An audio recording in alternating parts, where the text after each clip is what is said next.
Bonjour à tous, aujourd'hui j'ai le plaisir de vous proposer cette 52e clé qui s'intitule l'empathie et, par extension, la communication non violente. Alors, comme à l'habitude, on va procéder de la même manière en 4 étapes. Tout d'abord, on va définir le concept, de quoi il en recourt.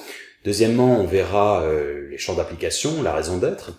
Et ensuite, troisième axe, on verra différentes techniques et on conclura par différents conseils. Alors, avant de débuter, je voudrais, on est le 25 décembre, souhaiter à tout le monde, un joyeux Noël pour ceux qui sont croyants, deux, un joyeux solstice d'hiver, parce qu'il faut quand même savoir que ce n'est pas un blasphème, mais disons que Noël n'est absolument pas la naissance de Jésus-Christ, si on croit même à la version historique, mais bien entendu, c'est une réécriture de l'histoire. Constantin, en 325 après Jésus-Christ, a réécrit pas mal de choses, et notamment cette naissance du Christ qui aurait plutôt eu lieu, selon les historiens, j'insiste, ce n'est pas dogmatique, c'est juste historique, ce sont des faits, aurait eu lieu plutôt à la période de Pâques, c'est-à-dire en avril, et non pas du tout à la période de décembre. Et pourquoi à cette période dans ce cas-là? Tout simplement parce que c'est une transposition avec le solstice justement d'hiver qui traduit en quelque sorte pendant 3 jours la résurrection en quelque sorte de la lumière, c'est le passage pendant 3 jours c'est pour ça que ça a été repris dans tous les mythes, que ce soit les mythes égyptiens avec la bataille de Thoth et de Seth, le mythe de Mithra, les mythes sumériens, etc., etc. J'en passe et des meilleurs. On va dire que ça fait partie du patrimoine mondial de l'humanité. Ce sont des dogmes, ce sont des croyances qui sont plurimillénaires parce qu'elles appartiennent, on va dire, au genre humain et plutôt à la dimension naturelle de la spiritualité, qui sont de l'ordre du paganisme, pas dans la notion négative, mais de pagan en fait, qui est plutôt lié à une tradition insufflée directement de la nature en fait. Donc c'est pas antinomique, c'est juste en fait une transposition en quelque sorte, et qui permettait d'inclure, parce que le mythe de Mithra à l'époque des Romains était encore bien présent, et c'est pour ça qu'ils voulaient continuer à le préserver en y mettant juste le label chrétien. Voilà pour la petite info. Donc joyeux Noël pour ceux qui croient, qui sont chrétiens, et joyeux solstice pour ceux qui croient aux énergies. Et puis ceux qui ne croient en rien, joyeux Noël quand même, plutôt dans l'esprit, troisième acte de l'esprit de Noël, qui est quand même une belle, on va dire, tu n'y crois pas du tout, c'est une belle période. Alors je fais abstraction bien entendu de la dimension marketing, où il faut offrir, il faut dépenser, etc. C'est pas ça. On n'est pas dans la dimension de consommation, c'est plutôt l'esprit de Noël, c'est-à-dire aider son prochain, avoir de la bienveillance, etc. C'est la mise en pratique de un véritable pratiquant sans nécessairement les dogmes. Voilà, à bon entendeur, salut. Petit aparté. Et alors, débutons avec cette notion d'empathie. Alors, c'est quoi l'empathie? Déjà, étymologiquement, le mot empathie vient du grec qui veut dire donc empathos, ça veut dire à l'intérieur, et pathos en fait c'est deux choses, c'est la passion et la souffrance. Alors en fait c'est en quelque sorte, c'est ressentir la souffrance et ou la passion, donc c'est le positif, négatif, c'est sentir les émotions de quelqu'un d'autre. Donc, on va dire que, concrètement, l'empathie, c'est quoi? C'est la capacité à transposer, à se projeter dans le système intégré d'une personne, dans la complexité, de par son éducation, sa culture, etc., etc., son schéma de pensée, son caractère, etc., pour essayer de comprendre ses besoins et ses sentiments. Donc ça, c'est la première entre guillemets, c'est le premier axe, mais qui est double. C'est comprendre la personne dans sa complexion, c'est-à-dire sa manière de voir les choses, ses points de vue, donc, mais en intégrant ses sensations, ses perceptions, parce que rien n'est objectif, comme on l'a vu. Deux, ses besoins. Et ensuite, le deuxième axe, en fait, c'est exactement la même chose, mais c'est l'empathie, on va dire, en émission. Il y a de l'empathie en réception et en émission. Ça veut dire que c'est aussi l'empathie expressive, c'est le fait de manifester justement, s'exprimer à travers notre ressenti et à travers, en fait, nos besoins. Alors, qu'est-ce que ça veut dire? Et c'est justement ce cadre qui va être notre base à la technique de la communication non violente. Ça veut dire 4 paramètres. c'est-à-dire les sentiments, les sensations, les perceptions de l'interlocuteur, de la personne, de l'autre. 2, ses besoins. 3, vos ressentis, vos perceptions. Et 4, vos besoins. Et en fait, on va essayer de les faire, matcher en quelque sorte, de coïncider pour que ce soit le plus harmonieux possible. Alors on en vient bien entendu avec cette notion, enfin ces notions de raison d'être. Pourquoi c'est important l'empathie? Eh bien, tout d'abord, ça permet de fluidifier la communication, ça permet de faire mieux passer les messages dans l'absolu, évitant par là des frustrations, des rancœurs, des non-dits, etc., des interprétations surtout.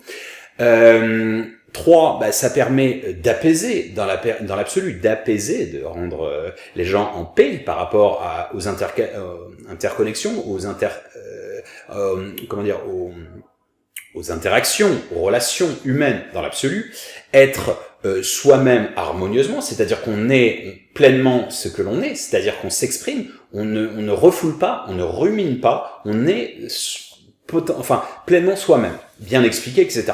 Et enfin, ça permet d'être en paix avec soi-même et les autres dans l'absolu. D'accord? Donc, bien entendu, je vais vous expliquer brièvement de quoi il y a en recours et qu'est-ce que c'est que cette communication non violente. C'est relativement simple, pour vous dire. C'est même, je dirais, du bon sens. Et en fait, définitivement, il est important de rappeler ce que j'ai déjà dit. La vérité absolue, c'est la somme des vérités relatives. Je la répète, la vérité absolue, c'est la somme des vérités relatives. Alors, il y a des gens qui ne la comprennent pas, cette phrase. Pourtant, elle est extrêmement simple. Ils la comprennent pas parce que ça sous-entend que la vérité absolue n'est pas de ce monde. J'ai déjà dit, la vérité absolue est divine et la somme des vérités relatives sont humaines. Ce sont des perceptions, c'est la notion du Rubik's Cube. Je vous mets le Rubik's Cube, vous allez me dire il est vert, je vais vous dire il est bleu et ainsi de suite. Tout le monde va trouver, il y a 6 couleurs. La vie est multicolore. C'est cette idée, c'est un kaléidoscope géant. Et c'est ça qu'il faut se rappeler. Alors, je peux vous le dire de manière plus prosaïque, plus poétique, c'est ce qui préface mon ouvrage Baraque à casser la baraque, pour lequel je vous invite, il est disponible gratuitement, et qui parle énormément de ça, des perceptions, avec différents cultes, avec pas de culte, des athées, etc., qui perçoivent, avec des origines différentes, qui perçoivent les choses, les événements de la vie ponctuels, mais aussi des faits sociologiques, etc., qui s'interrogent sur les grandes questions existentielles, et de par leurs référents, ils arrivent à établir quelque chose de plus large, qui est une application de ce qu'on appelle la vision holistique. Voilà, c'est très important. Alors, Rumi disait... la vérité était tel un miroir dans les mains de Dieu, il est tombé, il s'est brisé, chacun en prend un morceau et dit que toute la vérité s'y trouve. Alors, pour moi, elle est fabuleuse cette métaphore, parce qu'en plus, on peut y voir encore quelque chose plus profond derrière, c'est que ce petit fragment contient aussi l'ensemble, il reflète l'intégralité aussi de toutes ces parcelles. Ok, donc ça fait écho, ça fait résonance, mais bon, ça, on rentrerait dans un schéma un peu plus complexe, c'est la dimension fractale holographique. Mais je veux pas trop aller trop loin. Alors, allons sur cette notion de fonctionnement de la communication non violente qui est attribuée à Rosenberg. C'est une théorie qui est née dans les années 70, pour vous dire. Alors, à vrai dire, on la donne à Rosenberg comme on donne la synchronicité à Carl Jung. Synchronicité existe et est connue depuis la nuit des temps, la communication non violente de même, que ce soit Bouddha, que ce soit Jésus, que ce soit Gandhi, que ce soit Martin Luther King et tous ces hommes de bien, et des femmes de bien, Mère Teresa également, c'est le même principe. Ok, donc c'est pas, il a mis une apposition, un nom, il l'a nommé, c'est tout. Mais bon, voilà, mais peu importe. Alors. En 4 étapes, c'est très simple, je vous ai dit, on peut dire en français, c'est ce qu'on appellerait le OSBD. Ok, donc en gros, c'est l'observation, première étape, c'est l'observation, c'est-à-dire les faits avec un détachement, c'est sans jugement. Ok, c'est tenter d'être le plus objectif possible. Principe des médias, théoriquement. Ok, observation. 2, les émotions et sentiments, le sentiment, c'est-à-dire dimension affective, ok, c'est exprimer, entre guillemets, son ressenti à travers ses émotions. Alors, il faut savoir que en sociologie, en psychologie, il y aurait, si on résumait, 4 émotions. Ok, 4, et je vous les donne. Alors c'est l'énervement, donc être fâché. 2, la tristesse, donc la peine, être triste. 3, l'anxiété, donc la peur. Et 4, pardon, la joie, donc le bonheur. Alors vous allez me dire, ah, c'est pas très équilibré, il y en a 1 sur 4, donc il y a 25% qui est positif. Ouais. Donc c'est peut-être aussi pour ça que il n'y a pas une majorité de gens qui est heureux. D'ailleurs, je vous invite à chercher. À la langue française, il y a à peu près 80 mots négatifs, tristesse, etc., par rapport à peu près 20. Donc il y a un rapport de 20-80, et c'est complètement déséquilibré. Il y a 20% de mots positifs par rapport à des mots négatifs. D'accord? Donc ce qui explique un peu cela aussi, quelque part. Alors dans la langue française, mais dans d'autres langues aussi. Bon, après c'est une question d'éducation, de perception, etc., etc. De tempérament également. Alors, c'est ça en fait, cette notion, donc observation, ce sont les faits, c'est le détachement. 2, les émotions. 3, ce sont les besoins. D'exprimer vos besoins, ce dont vous avez besoin, vos valeurs, vos affects, votre philosophie, etc., votre appréciation. Et enfin, c'est la demande, d'exprimer votre demande, c'est-à-dire une proposition, un souhait, un contrat, un engagement, etc., etc., les bases de discussion qui aboutissent normalement à ce qu'on appelle un consensus. Consensus, ça veut dire un sens commun, consensus. Ok, sans mauvais jeu de mots, excusez-moi. On la garde, celle-ci, surtout, il faut la garder, celle-ci. Alors, passons. Quelques remarques avant de débuter sur les techniques. Alors, quelques remarques, c'est tout d'abord, c'est important dans cette notion d'empathie. Alors, petit aparté avant. L'empathie, c'est quelque chose, ça fait 20 ans que je dis que ça devrait être enseigné. Je l'enseigne à titre personnel depuis plusieurs années, dans un schéma indirect dans les écoles de commerce, pour des masters, etc., des degrés assez élevés, et également, actuellement, depuis quelques années, dans l'orphelinat de Bali, et ça fait figure aussi d'une des 20 matières que nous souhaitons enseigner dans une école évolutionnaire, révolutionnaire, que l'on est en train de mettre en place physiquement et également en ligne, à terme. Voilà, donc, l'empathie, pour moi, c'est quelque chose de primordial, ce n'est pas un détail, ce n'est pas un effet de mode, c'est un ciment, c'est du liant à une société plus harmonieuse, qui se comprend et qui est absolument nécessaire aujourd'hui dans un monde dualiste, dans un monde de polarité qui fait que c'est soit blanc, soit noir, c'est manichéen, c'est de plus en plus renforcer les extrêmes et surtout la prise de parti. On n'arrive pas à concéder qu'une idée est bonne parce qu'on a une couleur politique et ou un club de foot ou peu importe, vous voyez ce que je veux dire, c'est donc, et ça nous isole, ça nous segmente, ça nous fragmente, d'accord? C'est vraiment la mise en pratique de la dualité. Donc, l'empathie permet justement, non pas, c'est l'amour inconditionnel, hein, non pas d'adorer tout le monde, mais de se respecter, de se comprendre. On peut comprendre pourquoi on ne comprend pas quelqu'un. On peut comprendre pourquoi on n'aime pas quelqu'un, mais tout en le respectant. Il n'adhère pas à me battrai pour... je ne suis pas d'accord avec vos idées, mais je me battrai jusqu'au bout pour que vous puissiez les exprimer. Ça, c'est philosophie des Lumières. D'accord? Donc, c'est l'idée, en fait. C'est l'empathie. Et figurez-vous que l'empathie a commencé à être enseignée, et ça, je vous dis, ça fait 20 ans, mais c'est pas pour faire le malin, dire, je l'ai dit le premier et tout. Rien à voir. Du bon sens, encore une fois. Ça a été enseigné en 2014, si ma mémoire est bonne, au départ au Danemark, et ensuite en Belgique, en 2018, je ne dis pas de bêtises, mais quelques années plus tard. Bref, dans 2 pays actuellement, et vous pouvez être sûr que dans 20 ans, ce sera enseigné partout. Enfin, si tant est que l'on souhaite une société plus harmonieuse. Si on souhaite une société qui se fragmente, qui ne se supporte plus, qui n'est plus dans le vivre ensemble, bon, alors on le mettra en place. Mais, encore une fois, moi je me souviens quand j'étais petit, la définition d'une nation, c'est pas pour faire de l'éducation civique, mais c'est quelque chose qui m'a marqué profondément, bien que j'étais souvent un petit peu rêveur. J'avais le début de la définition et la fin, parce que j'avais fait une petite sieste entre les deux probablement, mais c'était la somme des règles administratives, blablabla, les règles en gros, blablabla parce que je me souviens plus, enfin je me souvenais plus à l'époque, et ensuite et la volonté de vivre ensemble, ayant des points communs anciens et la volonté de vivre ensemble. Et ça, c'est important, c'est le principe d'une famille, c'est le principe de la clé antérieure qu'on a vue, c'est-à-dire la volonté de vivre ensemble et de se respecter. Et ça ne veut pas dire que vous kiffez tout le monde, excusez-moi, mais vous respectez les gens, vos voisins, etc. C'est la cohabitation, et c'est comme ça que le monde, entre guillemets, est plus harmonieux. Ce n'est pas de la philosophie, c'est de la mise en pratique. Et on verra tout à l'heure de manière opérationnelle, et je le fais tous les jours, ok, l'empathie, et je l'enseigne également, mais entre guillemets, pas pour faire beau. Alors, les petites remarques avant de débuter, c'est cette notion de déresponsabilisation et de culpabilisation. Alors, le danger, dans les analyses et autres, dans la communication, dans les jugements, etc., c'est la culpabilisation. Alors, la culpabilisation, c'est de se victimiser et ou de victimiser les autres. Alors, c'est une prise d'otage affective. Alors ça, c'est très utilisé dans la manipulation, dans les pervers narcissiques, etc., etc.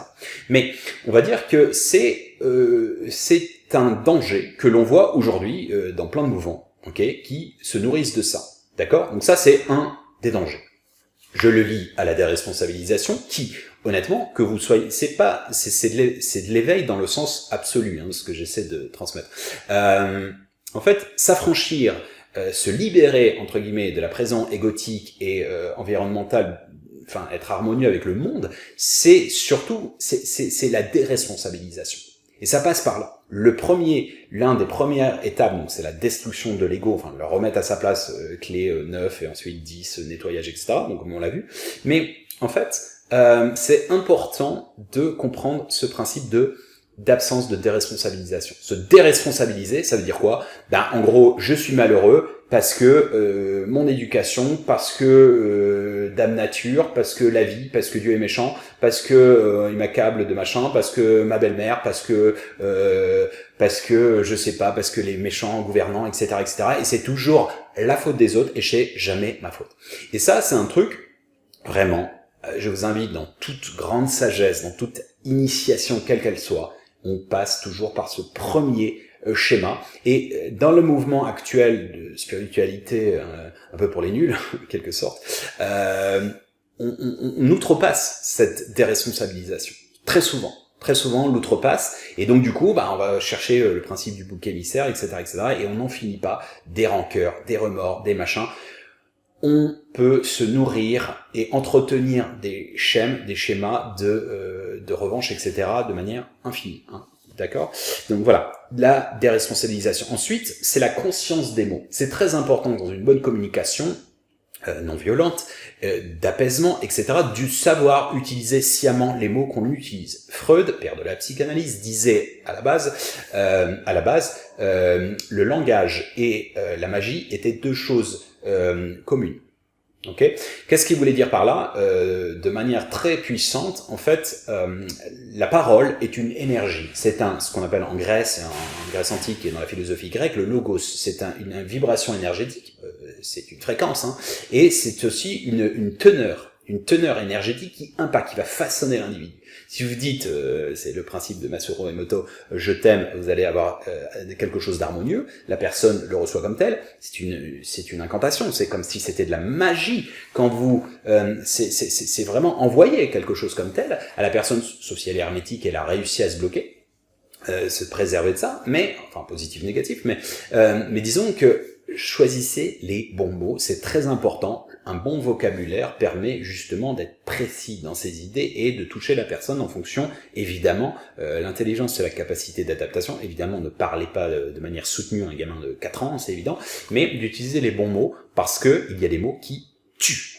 Je le dis, répète, il y a des mots qui tuent. Il y a des mots qui blessent, qui heurtent, qui font un mal fou et qui restent ancrés comme un tatouage, parfois à vie. Et pour un gamin, comme ça peut être un instinct, ça peut être plein, et ça peut être, on se rend pas compte, c'est comme, si on l'accepte, ça devient un tatouage indélébile à vie. Alors ensuite, troisième remarque, c'est la notion de miroir. Ça on va le revoir dans les techniques, l'autre incarne un miroir de la conscience, de nous, et c'est-à-dire ça nous permet, en fait, dans le positif comme dans le négatif, c'est un moyen d'apprentissage, quel est notre rapport à un sujet particulier. Est-ce que je vibre? Est-ce que j'ai une rancœur? J'ai une violence envers cette personne? Pourquoi? C'est de comprendre qu'est-ce qu'il me renvoie à moi. Pourquoi cette personne, celui-ci, etc. Par rapport à un sujet, par exemple. Okay, ça, c'est important. On va le revoir tout à l'heure. Et ensuite, la notion de collision. Il y a un très bon film qui a été fait dans ce sens. Justement, pardon pour la remarque d'avant, l'ouvrage, et notamment le film aussi, Prophétie des Andes, pardon, lapsus, révèle très bien ça, dans le sens où ça fait partie des 20 sagesses, où il s'explique bien que le monde est un miroir géant, une réflexion de nous-mêmes, et en fait, on interagit pour justement comprendre à quel niveau on en est, en fait. Pour justement d'énerver, décharger émotionnellement pour arriver à une certaine sagesse qui est un détachement et une harmonie, être en paix. Ça veut pas dire, détachement ne veut pas dire j'en ai rien à foutre de tout, ça n'a rien à voir, ok. Ça veut dire je peux comprendre une complexion, voilà, c'est ça l'idée. Dernière remarque, c'est la notion de collision. J'ai beaucoup apprécié ce film, j'ai vu en 2008 je crois, qui date un petit peu, ça s'appelle Collision de mémoire, je crois.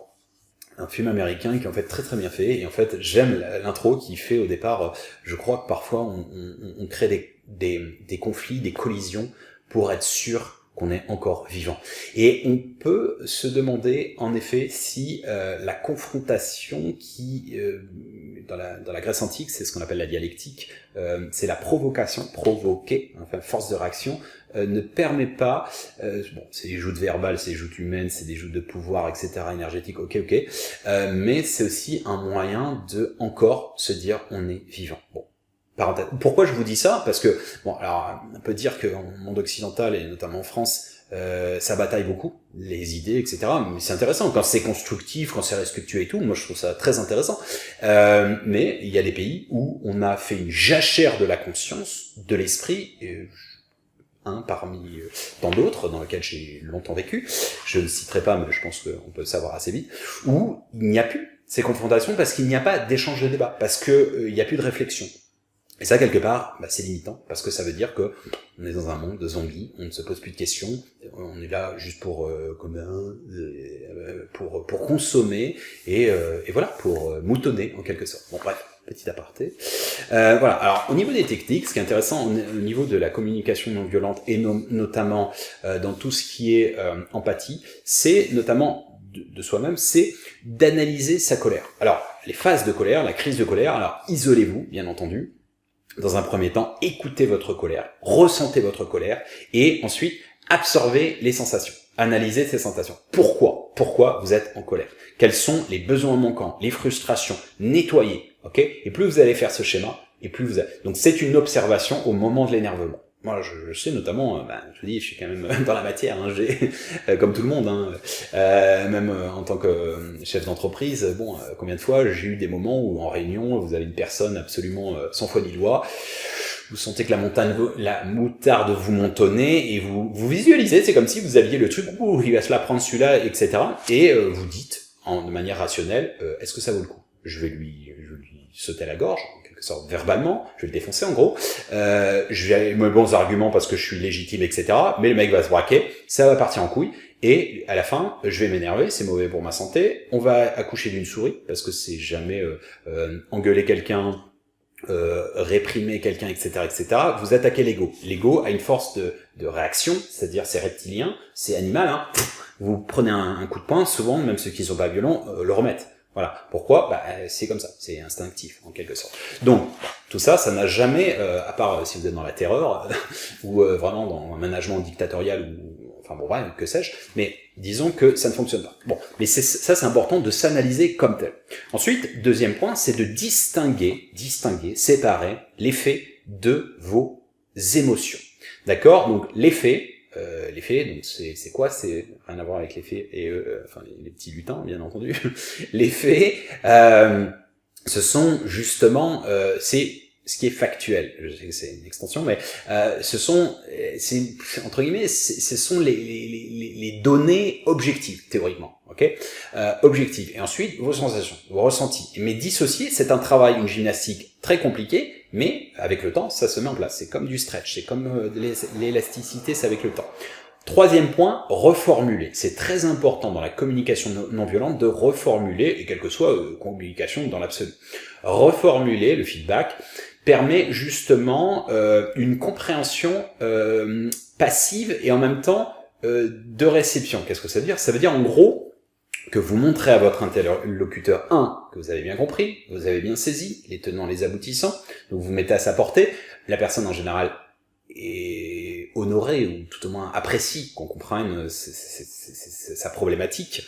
Ça permet de mettre en confiance l'autre, de dire ok, je me mets à ta place, donc je comprends, donc si j'ai bien compris, vous pouvez le dire, hein, si j'ai bien compris, je reformule, hein, pour être sûr d'avoir bien compris, ce que vous voulez dire par là, c'est que blablabla. Ok, donc ça vraiment permet de créer une sorte d'apaisement dans le dialogue, véritablement. Alors, ensuite 4, c'est d'analyser les points communs.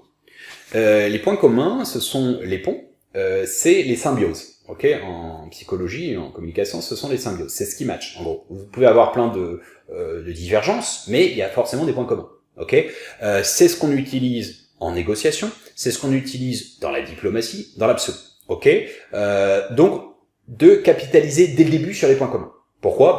Ça permet d'établir un terreau plutôt favorable. Ok, s'il reste, on le gère pas, qu'on n'arrive pas à un terrain d'entente, parce qu'après c'est de la conciliation, c'est-à-dire je te concède ça, tu me concèdes ça, etc., etc. Donc ça c'est de la négo, hein, mais c'est aussi de la diplomatie. Et puis la négo, comme j'explique de manière profane dans mes cours de commerce ou autres, je dis tout le monde fait de la négo. C'est comme du management, tout le monde fait du management. De la négo, vous en faites avec, si vous prenez le taxi, si vous gérez, je sais pas, une file d'attente, machin, si vous, je sais pas, enfin des trucs, vous avez besoin d'argumenter des choses, c'est de l'argumentaire en gros. Alors, 5, c'est remercier l'autre, mais sincèrement, pas de manière sarcastique, alors vous lui dites ou pas, mais pour la notion de miroir qu'il vous apporte. Comme je vous ai dit, l'autre est une réflexion de nous-mêmes, dans le sens de la conscience, mais c'est surtout, je vais donner un exemple, et ça je reverrai aussi pour la critique. Une fois un mec me met un commentaire, il me défonce, et il me dit il me défonce, bon ok, j'avais fait une émission, etc. Et moi je reviens à la charge gentiment, etc., etc., une première fois, il me redéfonce, deuxième fois, troisième fois, et à un moment il me dit mais pourquoi tu te prends autant la tête, quoi. Du genre, il avait en fait de la peine, parce qu'il se disait mais tu te prends trop la tête pour moi là. Et je lui disais mais non, c'est juste que j'essaie de décharger, donc il y avait quelque chose pas résolu en moi aussi, un manque de confiance, mais j'ai un problème en effet avec justement l'injustice d'être mal jugé. Bref, et en fait il m'avoue en fait que sa nana l'a lâché pour un prof de Kundalini. Et dans l'interview, il y avait, j'expliquais que dans les retraites qu'on fait à Chambali, en Bali, on propose entre donc 20 disciplines, dont une c'est yoga Kundalini. Et donc ça fait pavlovien, c'est-à-dire la petite clé qui fait saliver le chien en l'occurrence, là ça l'a fait à Aix. Donc lui incarne le mec qui a piqué ma nana en gros. Donc c'est pas rationnel, mais vous voyez ce que je veux dire. Donc de là, c'est toujours ce schéma de se dire ne prenez rien, ça c'est l'un des 4 accords Toltec, ne prenez rien personnel, c'est ça. C'est en fait de se dire, on le reverra dans la partie critique, comment gérer la critique, mais c'est ça en fait, c'est de se dire, en fait, l'autre me met, si vous êtes vraiment, en gros, si vous êtes honnête et vous ne supportez pas la malhonnêteté, faut se poser la question, pourquoi vous avez encore un truc qui n'a pas été dénervé affectivement. C'est pareil pour la jalousie, etc. On verra ça plus tard. Mais toujours s'interroger, qu'est-ce que l'autre me renvoie qui n'a pas été réglé en moi. Et je vous dis, je me dévoile là en me disant, pourquoi je me suis pris la tête autant avec ce mec-là, j'aurais pu passer mon chemin en me disant, c'est bon, le mec il pète au casque ou j'en sais rien, ou il a des trucs pas réglés, ok, c'est son délire. On parlera de la clinique, je vous dirai de temps en temps ce que je reçois. Pouf, j'en ai eu encore un il y a 2 jours, un mec qui bine direct, tu fais partie mais le truc, j'ai même honte de le dire, d'un truc luciférien ou je sais pas quoi, sataniste. Ouais, ok, si tu veux, bon, faut peut-être arrêter de fumer des pets et surtout de voir le mal partout, quoi. Et je lui ai répondu, d'ailleurs, très gentiment, non, la beauté dans l'œil de ceux qui regardent et l'inverse c'est vrai aussi, et puis bon courage, quoi, c'est tout. Mais tout ça pour dire, et voilà, et d'ailleurs, je n'en suis pas fait une montagne, ça m'a pas traumatisé pendant la journée, ce qui aurait été le cas dans le passé, hein, en tant qu'hypersensible, évidemment. Alors, mais c'est important de jouer ce jeu, de se projeter toujours dans la notion de miroir. Alors, l'approche complète, en cas d'énervement, c'est de respirer profondément. Alors évidemment, vous pouvez faire de l'hyperventilation, comme je vous ai déjà expliqué avec les 23. Bon, si en face d'une personne, ça fait un peu con, donc évitez. Mais et de revenir sur un mode cyclique. Hein. 5, 5, 5, 5 inspire, 5 pause, 5 expire, 5 pause. Par exemple, 4, 4, 4 fonctionne aussi très bien, mais ça se voit pas. Et on est en réunion, vous pouvez vous apaiser comme tel. Ok, de vous dire, c'est un jeu. Le jeu, c'est de pas péter un câble, c'est de ne pas s'énerver. Donc, d'analyser comme ça, ça redescend déjà. Identifier le jugement venant à l'esprit. Pourquoi j'ai ce jugement? Ok, dissocier le truc et surtout prendre conscience de vos besoins. Ok, quels sont mes besoins à ce niveau-là? Quelles sont mes frustrations? Pourquoi? Les frustrations dit besoin non assouvi, ok, ou pas respecté, etc. Spolié, etc. Exprimez vos besoins inassouvis. Ok. Mais gentiment, c'est-à-dire que si vous le dites du genre ouais mais t'es vraiment un con parce que voilà machin, et vous le dites sur ce ton sonore avec de l'agressivité, la personne se braque, n'entend plus. Le message ne l'entend plus. Elle entend juste des aboiements, c'est tout. C'est comme un chien. Hein. Donc là, c'est, tu sais, tu m'as blessé la fois dernière quand t'as dit ça. C'était pas très cool. Hein. Franchement, tu sais, en fait, mets-toi à ma place, juste 2 secondes. Ça, ce jeu des chaises musicales, je fais très souvent en management. C'est-à-dire quand j'ai gestion de conflit, et on en vient juste après, les intermédiaires, je fais ça, les jeux de chaises musicales, pour mets-toi à ma place, mets-toi à la place de l'autre, celui avec qui tu te prends la tête. Alors, 7, les jeux d'acteurs. Les jeux d'acteurs, les pièces de théâtre. Qu'est-ce que c'est? C'est en gros de visualiser une scène pour lequel, vous faites pas une scène justement, vous êtes acteur. Et pleinement acteur, c'est-à-dire que vous jouez à fond votre rôle, mais vous êtes conscient du rôle d'acteur. C'est-à-dire que vous vous détachez en vous disant que c'est un jeu de rôle, c'est une pièce de théâtre bien montée, et également, c'est une parodie en quelque sorte. Et de là, je vous jure, vraiment, alors vous allez me dire, oui, quand par exemple c'est de la passion, quand c'est, je sais pas, des trucs graves, oui, je vous jure, je le fais en pratique. Je me suis déjà retrouvé dans des situations comme ça où je suis détaché et où il y a par exemple des trucs graves, quoi. Je veux dire des implications financières, des implications morales, etc., etc. Donc oui, vous avez de quoi avoir les boules, etc. Mais je vous jure que ça fonctionne beaucoup mieux et ça apaise. Hein. Je vous jure, jouer au jeu de la parodie joue en faveur du fait que vous êtes beaucoup plus apaisé. Mais ça vous permet de détacher. Et vous le voyez, vraiment, quelqu'un qui est fort en ego, c'est quelqu'un qui n'est pas affecté, ou totalement on le voit pas en poker face. C'est-à-dire que, vous savez, dans les arts martiaux, si jamais il y a un jeu justement psychologique très fort dans la boxe taille, etc., c'est justement si vous voulez, vous êtes vénère, excusez-moi, énervé, vous voulez remettre des coups, etc. En général, vous perdez votre sang-froid. Ok, donc vous allez mal positionner, vous êtes plus stratège, vous êtes mal positionné vos coups, c'est plus stratégique, c'est plus et du coup vous allez perdre votre balance, vous allez perdre votre et vous allez vous essouffler, vous allez taper dans le vide, vous allez vous en reprendre un et vous êtes encore plus énervé, etc., etc. En égo c'est pareil. Quelqu'un de calme, ok, quelqu'un de calme, posé parce qu'il respire bien, parce qu'il est conscient de ses, c'est souvent celui qui gagne. Ok, donc ça c'est très important. Mais gagner, ça veut pas dire prendre d'arnaquer l'autre, etc. Ça n'a rien à voir. Ensuite, au-delà de la pièce de théâtre, c'est être intermédiaire, de choisir un intermédiaire si besoin dans les gestions de conflits. Ok, une personne tierce, c'est vrai pour les couples, hein, c'est pour ça qu'il y a des conseillers matrimoniaux, c'est vrai pour les psychologues, c'est d'ailleurs pour ça, parce qu'ils sont censés être objectifs. Ils ont déjà une connaissance au niveau des protocoles, etc., des schémas humains, etc., psychologiques, etc. Et surtout, en fait, ils sont neutres théoriquement. D'accord? C'est pour ça que d'ailleurs, d'aventure, un psychiatre, un psychanalyste, etc., ne peuvent pas vous traiter si ils vous connaissent, si c'est de la famille ou autre. Ça ne marche pas. Mais c'est toujours important. Je passe ma vie, en tant que chef d'entreprise, à faire l'intermédiaire. C'est-à-dire, dans les gestions de conflits, les petites inimitiés, etc., de temps en temps, j'ai l'impression d'être de bac à sable. Hein. Franchement, les gossips, les machins, et dit machin, ceci. Bon, et vous convoquez les gens parfois, ok, et vous êtes neutre. C'est-à-dire, c'est comme un présentateur tapé, vous essayez de reformuler, vous mettez, chacun met sur la table ses doléances, ses volontés, ses besoins, etc., ses perceptions, et jeu des chaises musicales, tu sais, mets-toi à sa place, etc. Ça marche bien. Ça marche très très bien. C'est de l'ordre de la diplomatie, encore une fois, pour arriver à un consensus. Moi, je finis souvent, même en disant, j'ai eu des cas où des employés ne pouvaient pas se blairer, je leur disais, écoutez, à un moment, on va être des grands, on est des adultes, on est des professionnels, etc.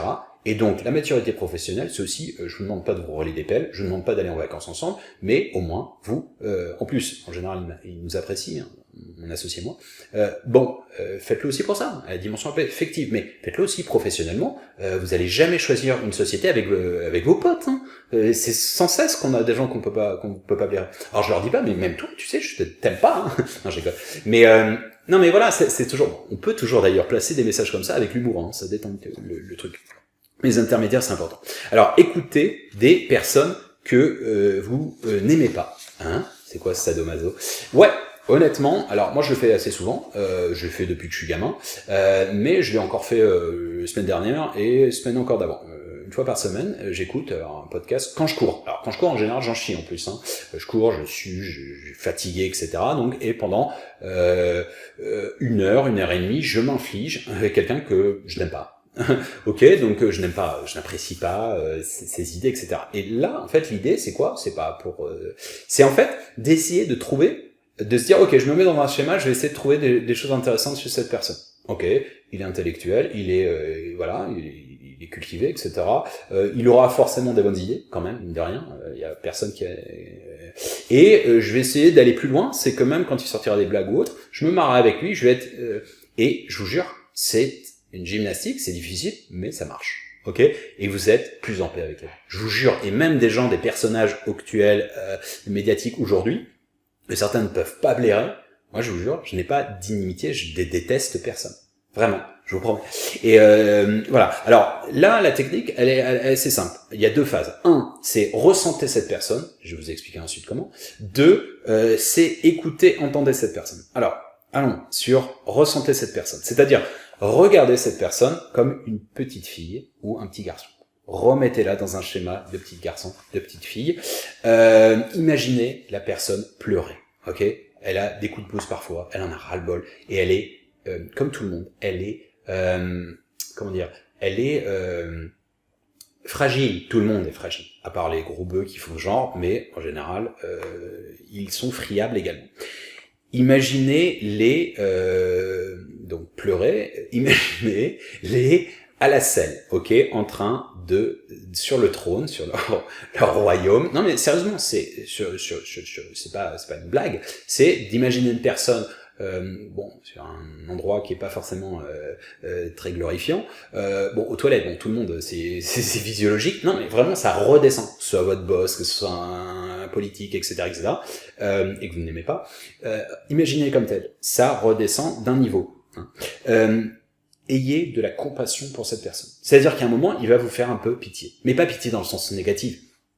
Vous allez déceler c'est pas une faiblesse, mais j'en ai en tête, mais j'ai pas envie de vous dire qui, actuellement en politique, il y en a un particulièrement, en fait, il me fait un peu de la peine, limite. Ok? Parce que je vois le petit garçon, le pauvre gars, qu'on n'a jamais vraiment respecté, etc., qui a dû se prendre plein de pierres, etc., etc. Bon, bref, je dirais pas qui c'est. Donc, ça me fait de la peine, au final. Alors que ces idées, pour moi, sont dangereuses. Vous voyez?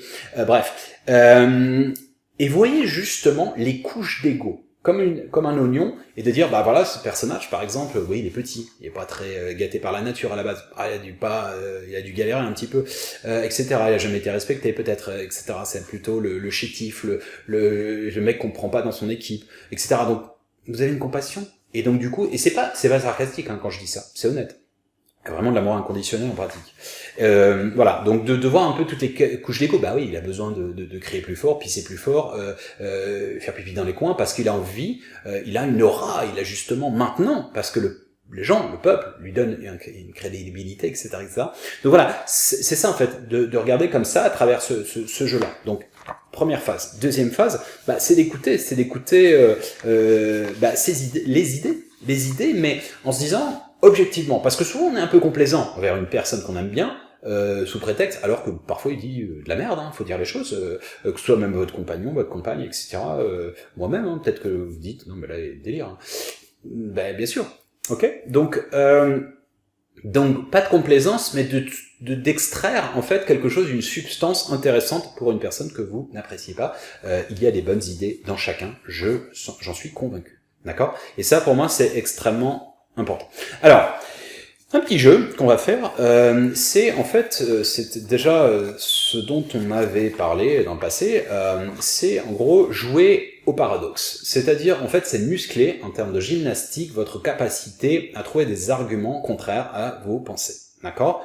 C'est un jeu que je fais dans le travail d'empathie et aussi dans la négo. Ok? Donc en fait, c'est ce qu'on appelle en philosophie de la controverse. Controverser, ça veut pas que dire polémique, etc. hein. Ça veut dire controverse, c'est justement ça. C'est typiquement ça, c'est trouver des arguments contraires à notre manière de raisonner habituelle. Alors, je vais vous inviter à pratiquer, parce qu'en fait, c'est lié au discernement, la lucidité et une vision non plus dualiste, parce qu'en fait, si, c'est dualiste, parce que c'est binaire, c'est en faveur ou contre.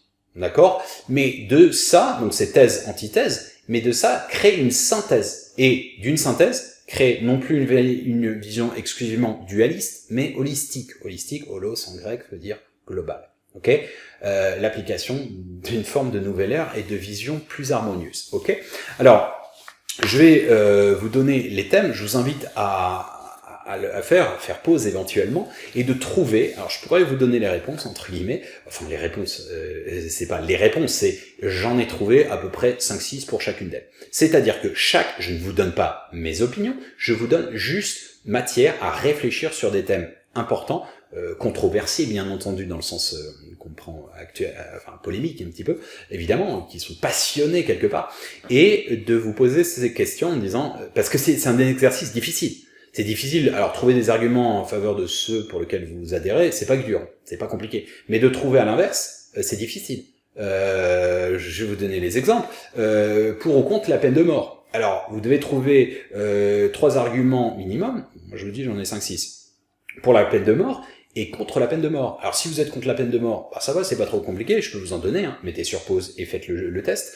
Alors, contre la peine de mort, bah c'est simple, hein. Si en problème, il peut avoir des erreurs, enfin, il crée des erreurs, donc des injustices, tout simplement. Par exemple, c'est plus facile, entre guillemets, de mourir, en quelque sorte, vous êtes déconnecté, plutôt que de croupir 30 ans dans une tôle, dans une prison, dans des conditions, etc., ça fait péter un câble, etc., etc. Enfin, voilà, vous allez dire c'est une perception, oui, mais tout est perception. 3, les prisonniers peuvent aider à la société, se racheter par la suite. Ok, il y a une repentance, il peut avoir, on n'est pas linéairement la même personne. Moi je suis pas la même personne que j'étais à 20 ans, c'est évident. Oui, il y a de la repentance, on peut changer, on peut être, je sais pas, avoir des circonstances atténuantes, d'être drogué, d'être machin, etc. Et bon, ok, voilà. Donc bon, je vous donne trois exemples.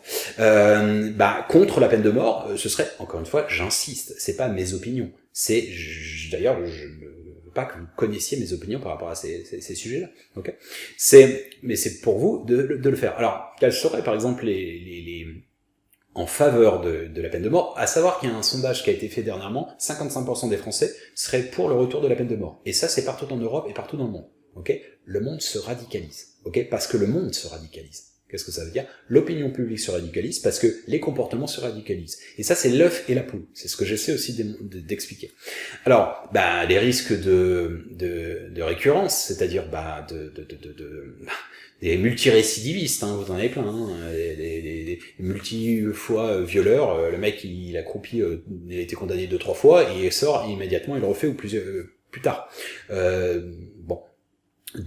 Par exemple, si vous êtes personnellement touché, entre guillemets, et que, par exemple, vous réagirez pas de la même manière, je pense. Ça, c'est toujours plus objectif, hein. C'est comme parler de l'histoire quand on n'a pas été confronté à la peur d'être résistant ou collabo, hein, ou neutre. Mais ça, c'est toujours plus facile d'avoir une grande gueule après coup. Hein. On sait pas comment on aurait réagi. Ça, c'est toujours important, de se mettre à la place par empathie des autres. Ok. C'est moins coûteux pour la société. Alors vous allez me dire, c'est vraiment... c'est un argument, et c'est moins coûteux pour la société. Bah oui, parce que c'est le contribuable qui paye les prisons, pour le coup. Bon bref, vous aurez bien compris, il y en a d'autres. Je vais pas tous les faire. Pour ou contre l'avortement. Alors, encore une fois, la difficulté, c'est de trouver... quand vous n'êtes pas... contre l'avortement, le fœtus existe déjà, mais... contre l'avortement, et la vie existe. de nos jours, bah, faut faire attention parce que les contraceptifs existent et ils sont pléthoriques, donc on peut quand même faire gaffe. 3, c'est mauvais pour la santé d'une femme, ça faut le savoir. Elle peut avoir des difficultés, avoir des gamins plus tard. Bon, je vous en donne pas d'autres. En faveur, on a le droit de choisir le bon moment. Il peut avoir entre guillemets des accidents, il peut avoir en cas de viol aussi. On est déjà assez nombreux sur Terre. Pourquoi augmenter la population? Bon, je vais pas entre guillemets aller trop loin parce que déjà ce sera pas équilibré. Mais bon, bref. Je sais très bien en vous-même que je suis sûr qu'il y a une moutarde qui montonnait pour certains. Mais c'est pas le but. Je pense que vous aurez compris que c'est un travail, c'est un exercice de gymnastique de tolérance. Voilà, c'est l'idée. Alors, un autre, pour ou contre le système économique financier, donc le libéralisme. Bon, je vous donne pas les trucs, mais ça c'était très intéressant de le faire en Chine notamment, avec des étudiants, et surtout que je leur fais, en fait, moi, le petit vicieux, entre guillemets, ceux qui sont en faveur, je leur demande de argumenter, mais ils le savent pas, ils préparent leur truc, et ensuite, ceux qui sont en faveur, ils doivent argumenter contre, et inversement. Mais c'est rigolo, parce que parfois, j'ai dû intervenir, parce que les gars, limite, ils allaient s'engueuler, et en fait, ils étaient tellement dans leur rôle, c'était vraiment bizarre, c'était comme un peu des soldats qui auraient eu une mission, et ils voulaient défoncer l'autre, alors que c'était contre leurs idées, quoi. Bon, bref, ça laisse quand même... Alors, évidemment, celle-ci aussi est très marrante. Enfin, très marrante, j'entends pour ce que je viens de dire juste avant, pour certains étudiants. Alors, pour ou contre la démocratie et la liberté d'expression, ouais. Il y a des arguments dans l'un et dans l'autre, je ne vais pas dire lesquels. Pour ou contre, par exemple, le mariage gay et LGBT. Encore une fois, faites ce travail de trouver à l'un et à l'autre. Okay. Je vais pas vous donner à chaque fois, parce que je voudrais pas forcément... pour ou contre le transhumanisme, ok. Le transhumanisme existe déjà, un pacemaker c'est du transhumanisme, etc. Et ainsi de suite. Alors, justement, petit aparté, je suis en train d'écrire un ouvrage, j'en écris 4 actuellement, qui s'appelle La dictature du bien. C'est une extrapolation, c'est une dystopie d'un monde qui est parti un peu en couille, et pour lequel, enfin, il y a 2 mondes d'ailleurs, mais un en l'occurrence où c'est la dictature du bien, où tout le monde est apparemment en harmonie, sauf que c'est vraiment, tout est contrôlé, d'accord? Et en gros, en fait, il révèle, sans dévoiler, mais c'est Lucifer qui révèle comment il a mis en place toute cette manipulation, et en fait il explique en fait son modèle opératoire qui est en fait la ruse. Et systématiquement, il dit, en fait, vu qu'il y a du bien et du mal dans tout, en fait, nous, on le fait progressivement, un peu comme la grenouille. Déjà, on a été élu par les urnes. 2, en fait, on le fait progressivement, donc ça passe crème, ça passe ni vu ni connu, en fait. Et en fait, il dit, vu que, par exemple, la puce sous-cutanée, etc., nous, on a trouvé un autre système, en fait, c'était génial, parce que pour les enlèvements, pour les perdus dans une avalanche, etc., donc il y a forcément toujours du bien dans tout. Donc, en fait, il explique par la manipulation comment il arrive à ses fins et comment il a réussi à créer cet empire et comment il est aussi influent. Alors évidemment, c'est pas une sacralisation du Satan et du diable exactement. Diable signifie littéralement la segmentation, justement. Satan, ça veut dire l'obstacle à la lumière. Vous vous doutez bien que ce n'est pas du tout une glorification, c'est justement une mise en garde et je vous informerai quand il sera disponible. Peu importe, passons. Alors, donc le transhumanisme, pour ou contre l'immigration, toujours un bon fait d'actualité, pour ou contre l'euthanasie, ok, 3 arguments, pour ou contre l'existence des aliens, bon c'est un peu bidon, je suis d'accord. Alors, celui-là, il lève à chaque fois des tollés dans les classes souvent, pour ou contre Israël, pour ou contre la Palestine. Et rien que lever ce thème, ennuie profondément les gens. C'est qu'il y a un problème. Vous voyez, donc voilà, et on peut trouver. Alors, on aurait pu aller plus loin, mais je suis pas dans la quête du buzz, je suis pas dans la dissidence. Pour ou contre le masque, pour ou contre le vaccin, pour ou contre ceci, pour ou contre le pour ou contre. Voilà. Ça, je pense que c'est plus important, pour ou contre le pour ou contre. Évidemment, c'est une petite blague et autant le faire un peu plus allégé. Alors, quelques conseils pour terminer. Apprenez à vous connaître, à connaître votre caractère, c'est très important. Connaître votre domaine et connaîtra les mystères de Dieu et de l'univers par effet miroir. Ne réfléchissez jamais à chaud. 2. 3. Pratiquez la pleine conscience pour vous voir évoluer dans vos ressentis, etc. Clé numéro 22 de mémoire. Reformulez un maximum, faites des feedbacks, etc. Des reformulations. N'ayez pas honte, une désinhibition de ce que vous êtes. Ok, vous pouvez pas être quelqu'un d'autre, c'est déjà pris, hein, comme disait Oscar Wilde. Petit aparté, c'est toujours important d'expliquer posément, etc., avec son cœur. Vous avez le droit d'être ce que vous êtes, de penser ce que vous êtes, et exprimer permet de vous libérer. C'est important, sinon ça fait des frustrations, des somatisations et des maladies. Et enfin, soyez souverain, responsable, pas de déresponsabilisation, vous êtes le capitaine de votre navire. Alors, en guise de conclusion, en quelque sorte, c'est très important tout ce que je vous ai dit, parce que l'empathie, la communication non violente, ce sera la base, c'est le ciment de cette nouvelle bâtisse sociétale, si tant est qu'on souhaite qu'elle soit plus harmonieuse, elle fluidifie, elle n'homogénéise pas, attention, ça n'a rien à voir, on peut avoir des effets divergents, c'est de l'amour inconditionnel en pratique. Ça veut pas dire qu'on se roule des pelles, ça veut pas dire qu'on se kiffe, non, ça veut dire qu'on se respecte. On se respecte dans la différence, dans la divergence des visions, des points de vue de ce Rubik's Cube. On accueille l'autre, les points de vue, etc. On accueille la vie comme elle est. On apprécie aussi l'autre, les autres, même les gens qu'on n'aime pas, avec un pourcentage. Ne jetez pas un livre, ne faites pas un autodacier parce qu'une virgule vous a dérangé. J'ai rien à dire, ça. Il peut avoir, dans un discours d'un mec que vous n'aimez pas, peut-être 5%, 10%, une bonne idée. C'est pas parce que vous êtes de droite que vous ne pouvez pas dire qu'une idée de gauche ou d'extrême gauche ou, je sais pas, on va faire tous les exemples. Voilà, sortons de ces étiquettes, de ces cases qui nous muselle, qui nous segmente, qui nous diversifie, enfin qui nous diversifie c'est plutôt positif, mais qui nous éloigne finalement, et individuellement qui nous aliène, qui nous rend aliénés. Aliénés, ça veut dire étrangers à nous-mêmes. Et donc c'est une vision en application de la dimension holistique, l'holistique de vie, comme j'aime le dire. Voilà, il s'agit d'une clé parmi tant d'autres. À vous de façonner la porte, le passe-partout et d'ouvrir les portes que vous souhaitez. Comme vous le savez, tous les chemins mènent à Rome et au Dôme à bon entendeur. Salut!